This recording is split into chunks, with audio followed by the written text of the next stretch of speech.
Hi everyone, this is Matt. Welcome back to my channel. I'm very excited today to tell you that I have Rings here with us. Rings is my friend and also a scientist too at a small to medium biotech down south in England near Cambridge. And Rings is here to tell us more about her role as a scientist too. And we're going to do 3 interviews all together. And let's start. Thank you, Rings, so much for coming here. And I'm just really excited to hear about your career journey. So let's go. Hi, Matt. Yeah, it's great to be here talking to you, and I'm happy to tell you all that you'd like to hear. Right, okay. So can you tell us a little bit more about your whole career journey, starting with your PhD and what you're So, doing starting with now? the PhD. Okay, so as you know, I started my PhD at the University of Sheffield, working on DNA damage repair in the same lab as you.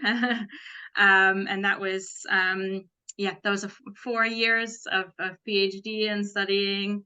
And then I went on to do a postdoc in the same lab. So it's kind of an extension of the PhD, finishing off my paper. And then after that, I moved to Cambridge to do a postdoc here at the Dementia Research Institute. Again, working on DNA damage repair, but focusing more on different diseases like ALS and Parkinson's. And then basically that was the point where I decided to move over to industry. And I changed fields at this point, and I moved to a company called Clover Biopharma. It was is a Chinese company. They were establishing a new antibody discovery center in Cambridge, and so I thought I'll join. Sadly, 4 months down the line, they decided to close it, and I hadn't, basically the lab hadn't even opened up yet. So it's quite a short position where I was working from home. So it's a little bit funny, a sort of a funny time for me. But after that, I found my latest job as a scientist too in Mogrify, which is a small biotech here in Cambridge, working on in vivo cell reprogramming therapies. Okay, brilliant. So you had a little bit of up and down there. So after you finished working for the first company, after sadly they closed down, did you consider going back to academia, or did you just want to stay in industry, just find another job within biotech? I did consider it, and I did sort of, have a look at academic positions as well. But then I kind of realized very quickly that looking at, the applications out there for industry jobs, I realized that I wouldn't gain anything by going back to academia if I then wanted to stay in industry, because a lot of these job applications, they require you to have a certain length of time, have done a certain length of time in industry and have that industry experience. So I realized that it wasn't going to benefit me in the long term. So I pretty much focused on the industry positions at this point. Fair enough. Okay, so after this, let's just actually go back to the PhD itself. So, and your postdocs. So how did you find your academic journey, academic career? Yeah, starting off with the PhD, obviously, I really enjoyed it overall. I'd say it was quite a positive experience. Obviously, there were ups and downs. I think there's not really any PhDs that come without ups and downs. But yeah, overall it was positive, and I'm very glad I did it. Then the postdoc the first postdoc at least did feel like a bit more of an extension of the PhD. So as if I would have done a 6-year PhD, I guess. Then moving on to the second postdoc, obviously that was more like a proper postdoc experience, because it was small lab, and I was one of 2 postdocs there. So and I started during lockdown as well, so that kind of posed its own difficulties, and it was quite isolating as well, because we started off by doing shift work, and it was sort of quite tricky to get started in a lab that way. But yeah, I'd say there were benefits of that postdoc, and I enjoyed parts of it, but overall I kind of came to a realization that I didn't really want to be in academia anymore at this point. Okay, so why not? Why not? Well, I think for starters, there's kind of very little progression in academia. So either, you know, you're a postdoc and then you're a PI, and that's pretty much your only options. And staying a postdoc is, you know, has its own challenges. And, you know, if you're happy with staying on a similar salary and not progressing in your career, you know, some people enjoy that, and that's absolutely fine. I think there's a lot of benefits to that, but if you want any kind of progression or movement, then yeah, your only option is to get a grant, which is, you know, we all know it's not the easiest thing these days. And also that's if you even want to do it, which I kind of realized that you know, being a PI was not really for me. Was looking for something a little bit different. And so yeah, in industry you have a lot more choice. You have many more levels between what you'd consider a PI level and a scientist or postdoc level, and yeah, a lot of opportunities for progression career-wise and salary-wise, and also sort of, I guess, more lateral moves, like if you wanted to move more into management or facilities management, like project management or facilities management, that sort of thing. So yes, especially when you work for a big company, then there are so many opportunities for internal transfers. 100%. Exactly. Yeah, and once you are in, it's so much easier to first find what it is that you like doing, and then second, transfer because they know you. Like you trust it. Yeah, exactly. It depends on the company as well. Obviously, I think smaller companies have less of those opportunities, but you know, they are there, and you can, you know, you can try out different things as well while you're at it, and then, you know, make decisions based on that. Sure, absolutely. So you said something interesting. You said that being a PI wasn't for you. So why wasn't being a PI for you? Because, you know, I think a lot of PhD students, when they start, at least that was me, I had, you know, this romantic dream that, you know, I would do my research, I would stay loyal to research, and eventually I would become a PI. But at some point, you know, my eyes opened, and I realized that maybe this wasn't the best for me. So what was it for you that made you realize that this being a PI wasn't really what you wanted to do for the next, well, 30, 40 years until you retire? Yeah, I think, you know, a lot of factors kind of, you know, came together, and as the same as you know, I had moments where I thought, you know, this is what I'd want to do. But I think for me, there's, you know, a lot of responsibility there, and you know, for not necessarily a very big pay reward. And I think I just thought it'd probably be too stressful. You have to really, really love it, and I guess have a certain resilience to that level of responsibility as well. And I thought there are ways that I can still enjoy research and contribute to that, but without the high pressures of being a PI. Sure, absolutely. So, and I think there's a lot of pressure, and from funding, but also there's that added pressure that you probably will not stay in one place. You will maybe be on a contract for 2, 3 years in one place, then go somewhere else, and it's very difficult to settle down and start a family. Or every time you move, you have to drag, you know, your partner, your children with you. So I think a lot of people, because of that, struggle mentally with even the idea of pursuing this career. So what was it like for you mentally? Did you find academia difficult psychologically, or was it okay? I'd say it was a mix. Definitely there were difficulties. You know, you have, you know, imposter syndrome was definitely a friend throughout. And when you're alongside such high achieving, high performing people, it's impossible to not compare yourself and you know, find things difficult and find flaws in yourself as well. Overall, I enjoyed my time in academia. I think, especially my PhD lab, I felt like it was quite a positive environment. I got on with the supervisor, I got on with the people in the lab, including you, Matt. So yeah, so I think overall that kind of helped, and it was a good support system. So yeah, I would definitely not take it back. I definitely enjoyed, and I'm glad I've done it. But moving on, I sort of want to try this path, and I've identified that that's the right thing for me now. Yeah, absolutely.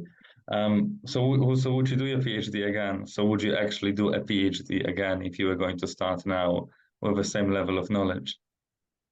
Right, if I was the same age again, and Yeah. yeah, If you know if you knew back then what you know now, would you actually do a PhD again? Because this is a question I keep asking myself.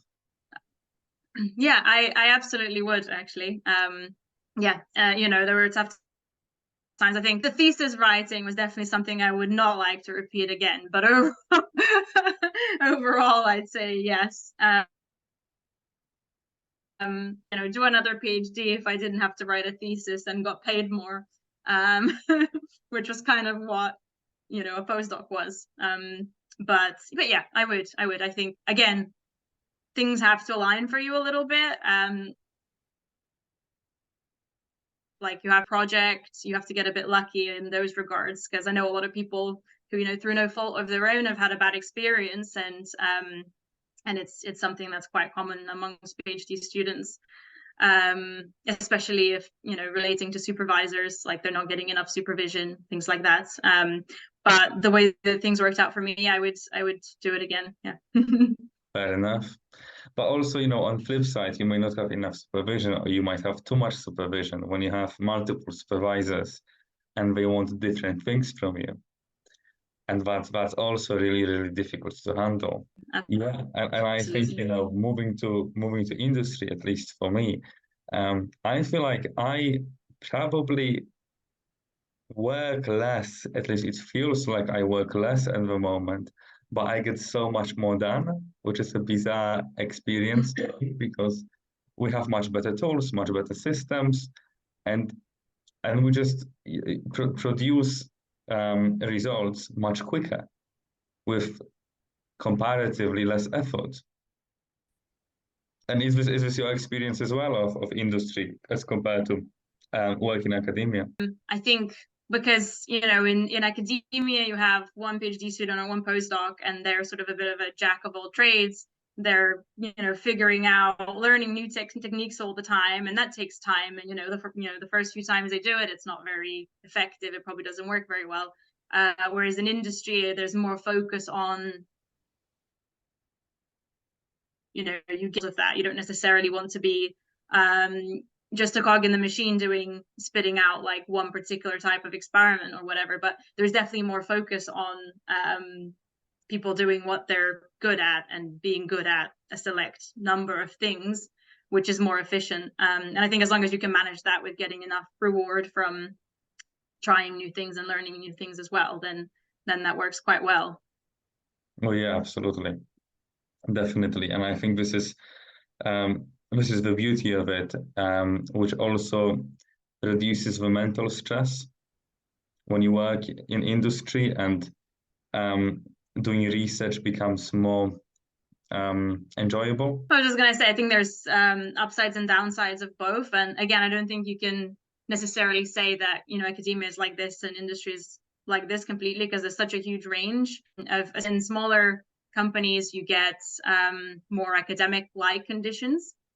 So for example, where I work now, it's quite a small company. There's 60 people. So,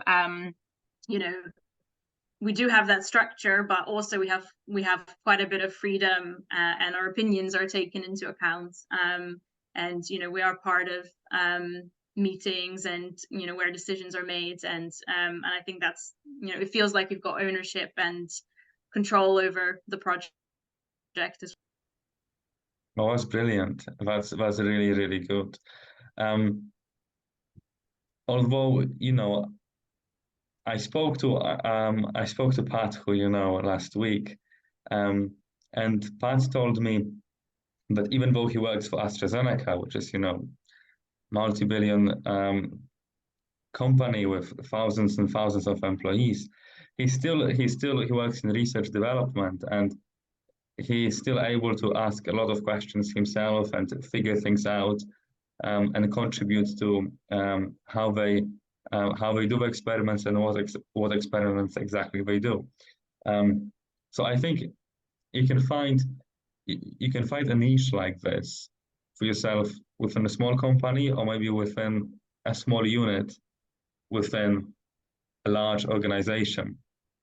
And I certainly feel like this because I also work for a massive multi-billion company, and even though I'm one of the thousands within my little niche, I definitely get to ask questions and try to figure out things for myself. If this makes sense.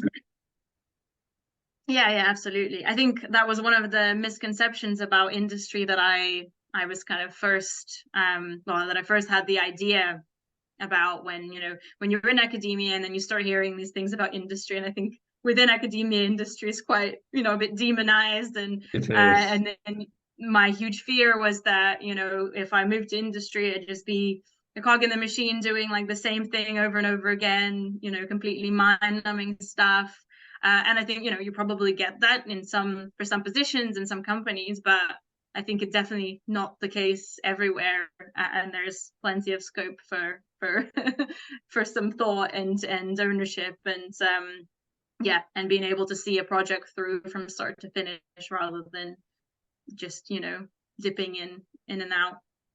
Sure. You know what? I'll just add to this, to what you said. When I was a PhD student, I imagined being in industry like doing this like a robot, doing exactly the same experiment or part of an experiment all the time, 8 hours a day, 5 days a week. So for example, I was imagining myself doing a PCR.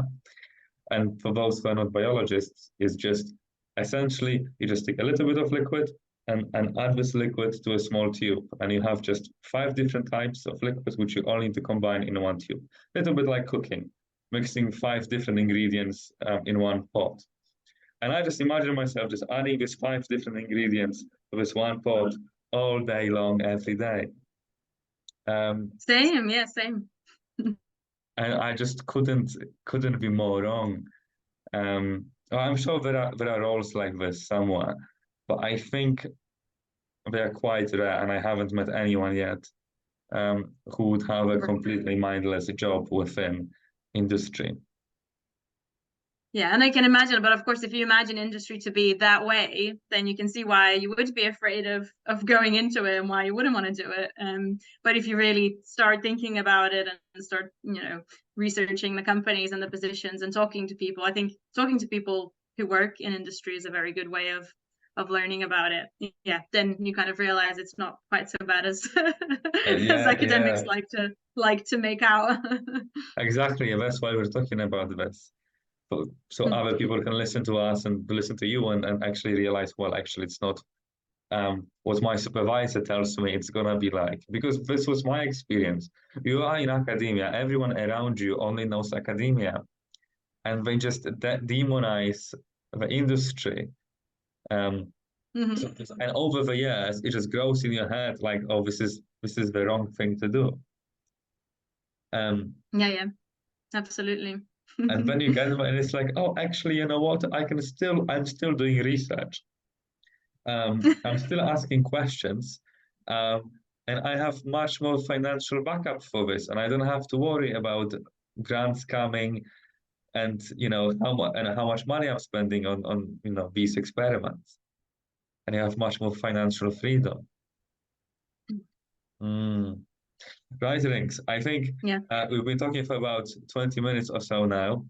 So let's wrap this up. Thank you so much for coming here today and talking about your PhD journey and talking a little bit about, what's the difference between academia and industry. I think that's really useful for people out there because everyone has a different opinion, looks at it differently, and I'm sure a lot of people will completely agree with you and will have very similar experience to yours.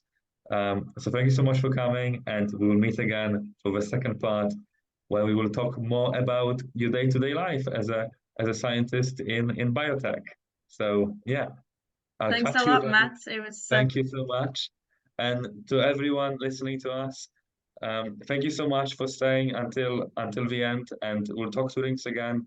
And if you benefit from this content, please like and subscribe, and we'll see you in the next one.